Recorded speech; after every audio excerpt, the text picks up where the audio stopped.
இன்னைக்கு நாம என்னதான் மதசார்பற்ற முற்போக்கு கூட்டணி, இந்திய கூட்டணி என்றெல்லாம் இன்றைக்கு களத்தில் நம்முடைய வேட்பாளர்கள் இறக்கியிருக்கும் என்று சொன்னாலும் திராவிட முன்னேற்ற கழகத்தை சார்ந்திருக்கின்ற நமக்கு மட்டும் இது தனிப்பட்ட வகையான ஒரு தேர்தல் இங்கே நடந்துவிட சொல்வதற்கு காரணம், 10 வருஷமா இந்த பக்கம் எட்டி பார்க்காத ஒன்றிய பிரதமர் 6-7 தடவை வந்துட்டு அவர் என்ன சொல்றாரு தெரியுமா?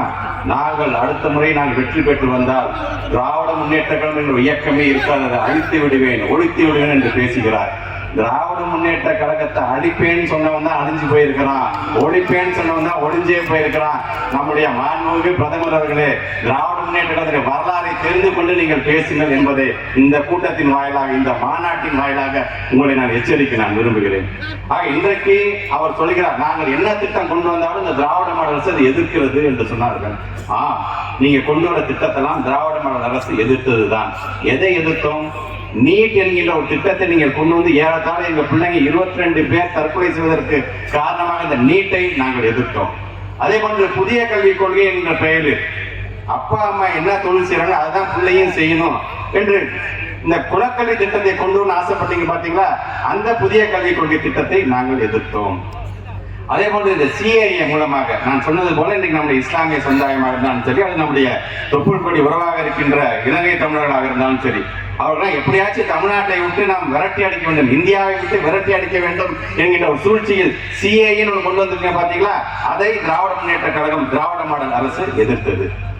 இப்படி ஒவ்வொன்றையும், குறிப்பாக உழவர்கள் என்று வரும்போது அவர்களுக்கு அந்த வேளாண் சட்டத்தை நீங்கள் இயற்றிய பொழுது அவர்களுடைய அடி வயிற்றுல கை வைக்கிற சட்டத்தை கொண்டு வந்தீங்க பாத்தீங்கன்னா, அதை திராவிட முன்னேற்ற கழகம் எதிர்த்தது. என்ன திட்டம் நீங்க நமக்கு பிரயோஜனமா நீங்க கொண்டு வந்தீங்க? கொண்டு வந்த திட்டத்தை நாங்க எதிர்த்து கவராக்கிட்டோம். அதை மனதில் வைத்துக் கொண்டு வருகை தந்திருக்கின்ற தாய்மார் ஒன்னே ஒன்று நினைச்சுக்கோங்க. 2014 அவர்கள் சொன்னார்கள், கருப்பு பணத்தெல்லாம் ஒழிச்சிட்டு உங்க எல்லாத்துக்கும் எல்லா பேங்க கொண்டு 15 லட்சம் ரூபாய் போடுறேன்னு சொன்னாங்க. நம்முடைய தமிழ்நாட்டு முதலமைச்சர் 2021 சொன்னார், கலைஞர் உரிமை தொகை என்ற பேரில் நான் மாதம் 1000 ரூபாய் தருவேன் என்று சொன்னார். சொன்ன வாக்கு 1000 ரூபாய் நாங்க கொடுத்துட்டோம், 15 லட்சம் ரூபாய் நீ சொன்னியே, அது நீ கொடுத்தியா?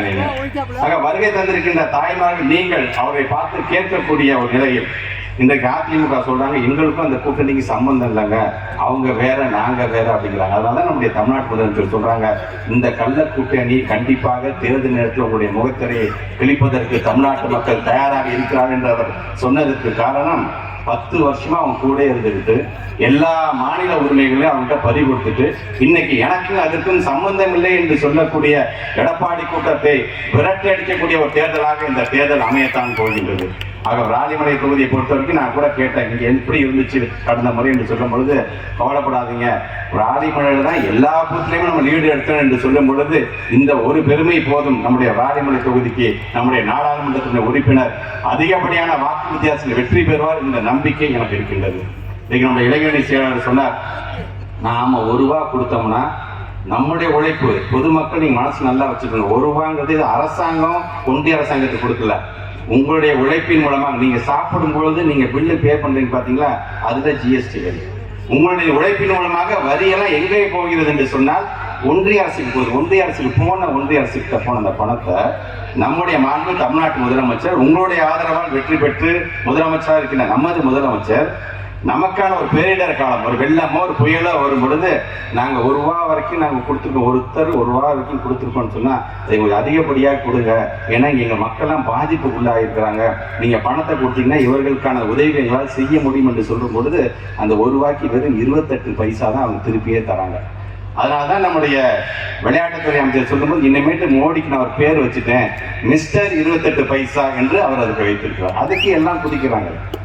எதற்கெடுத்தாலும் இந்த வரி வரி வரி அப்படிங்கும் பொழுது, இந்த வீரபாண்டிய கட்டபொம்மன் படத்துல பாத்தீங்கன்னா சிவாஜி கணேசன் ரொம்ப அழகா ஒரு வசனம் பேசுவாரு, திரை கிஸ்தி வரி வட்டி, வானம் பொழிகிறது பூமி விளைகிறது உனக்கேன் கொடுப்பது கிஸ்தி, எங்களோடு வயலுக்கு வந்தாயா, ஏற்றம் இறைத்தாயா, நீர்வாய்ச்சி நடுவயல் வளைய கண்டாயா, நாட்டு நற்றாயா, களை பறித்தாயா, கழனிவாள் உழவருக்கு கஞ்சி கடையும் சுமந்தாயா, அங்கே கொஞ்சி விளையாடும் எங்கூட பெண்களுக்கு மஞ்சள் அரைத்து பணிபுரிந்தாயா, மானங்கெட்டவனே நீ மாமனா மச்சானா என்று சொல்லிவிட்டு அவர் தொடர்ந்து அதில் பேசும்போது அவர் சொல்லுவார், எதற்கு கேட்கிறாய் திரை, யாரை கேட்கிறாய் வரி, போரடித்து நெற்குவிக்கும் மேலை நாட்டு உழவர் கூட்டம் பரங்கியர் உடம்பிலும் போரடித்து உங்களுடைய தலைகளை நெற்கதிர்களாய் குவித்து விடும் ஜாக்கிரதை என்று அவர் உரையாற்றுவார்.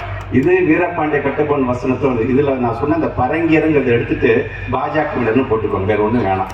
நாம அவங்களுடைய தரையெல்லாம் எடுக்க வேணாம், நாம அவங்க உடம்புல போரெல்லாம் அடிக்க வேணாம். நாம் கையில் எடுக்க வேண்டியது வாக்கு சீட்டு.